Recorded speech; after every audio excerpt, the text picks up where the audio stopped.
اس ماحول کے اندر بہت سارے لوگ بے روزگار ہیں، بہت سارے لوگ جو پہلے ہی بڑے کمزور تھے اور کمزور پڑ گئے۔ اب ان لوگوں کو ضرورت پڑے گی راشن کی، اب ان لوگوں کو ضرورت پڑے گی خوراک کی، اب ضرورت پڑے گی کپڑے کی۔ اور ہمارے ملک میں اس وبا کے علاوہ بھی مریضوں کی ایک بہت لمبی لسٹ ہے۔ بہت سارے بچے ایسے تھے جو پیسے کما کے لاتے تھے تو شام کو اماں کو شوگر کی دوا لے کے دیتے تھے۔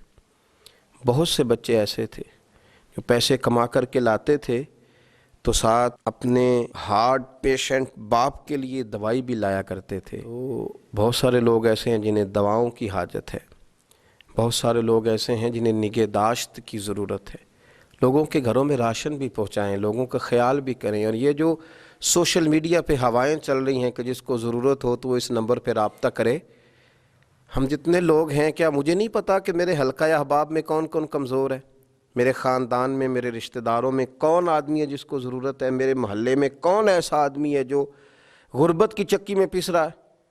اسی طرح آپ لوگ بھی جانتے ہیں کہ کون کون غریب ہے۔ تو میں خود لسٹ کیوں نہیں بناتا؟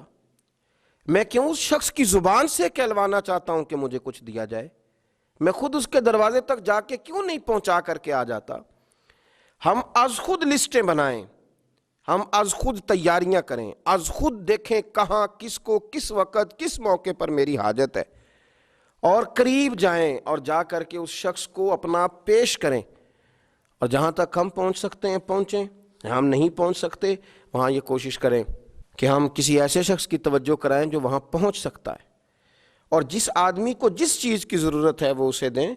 اور میں کہہ چکا ہوں کہ کچھ لوگوں کو دوا کی حاجت ہے، دوا دیں، کپڑوں کی ضرورت ہے، کپڑے پہنچائیں، راشن کی ضرورت ہے تو راشن پہنچائیں۔ کچھ لوگوں کو تسلی کی ضرورت ہے۔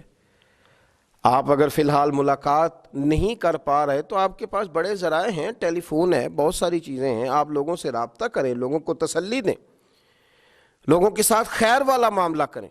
اور یہ بھی یاد رکھیں کہ جو اس مرض کا شکار ہو گئے انہیں اچھوت نہ سمجھیں، اس طرح کا ان کے ساتھ رویہ نہ کریں جس طرح کا مجرموں کے ساتھ کیا جاتا ہے۔ ان کو خیر کی نظر سے دیکھیں، ان کے لیے دعا کریں۔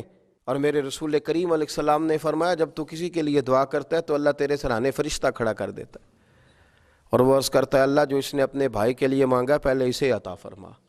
تو ان لوگوں کے لیے اچھے جذبات رکھیں جو ہماری ضرورت کے مستحق ہیں، اور صحیح معنوں میں کسی کو راشن بھی دیں اور ساتھ عزت بھی دیں، ساتھ وقار والا معاملہ بھی کریں۔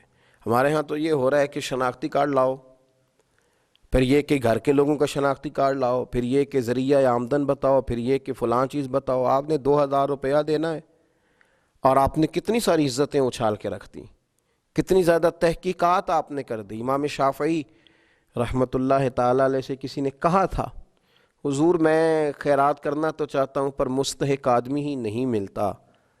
تو امام صاحب نے غور سے اس کا چہرہ دیکھا اور خاموش ہو گئے۔ تو کہنے لگا حضور آپ کیا دیکھ رہے ہیں؟ تو آپ فرمانے لگے میں سوچ رہا ہوں کہ تو ان چیزوں کا مستحق تھا جو اللہ نے تجھے دے دی، تیرا حق تھا ان چیزوں پہ، حالانکہ وہ سب جانتا ہے۔ تو جب اس نے اپنے کرم سے سارا کچھ تجھے دے دیا ہے، تجھ سے کوئی اس نے نہیں کہا کہ فلاں سوال کا جواب دے، تو اللہ کے بندوں کو ٹٹولتا پھرتا ہے۔ کہ ہمیں وہ حدیث بھول گئی کہ جب حضور علیہ السلام نے فرمایا ایک آدمی صدقہ دینے نکلا تھا تو چور کو دے آیا، طوائف کو دے آیا، مالدار کو دے آیا، تو اس وقت کے نبی نے کہا تو نے تو اللہ کی رضا کے لیے دیا تھا، تیرا تو ہو گیا ہے، تجھے اس کا اجر مل گیا۔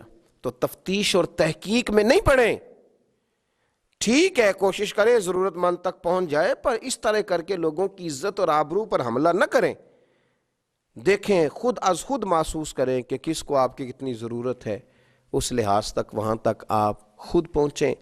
اور یاد رکھیں جب انسان اللہ کے بندوں سے پیار کرتا ہے تو حضور نے فرمایا تو اللہ کے بندوں پہ رحم کر، اللہ تیرے اوپر رحم فرمائے گا۔ اللہ سمجھنے کی توفیق عطا فرمائے۔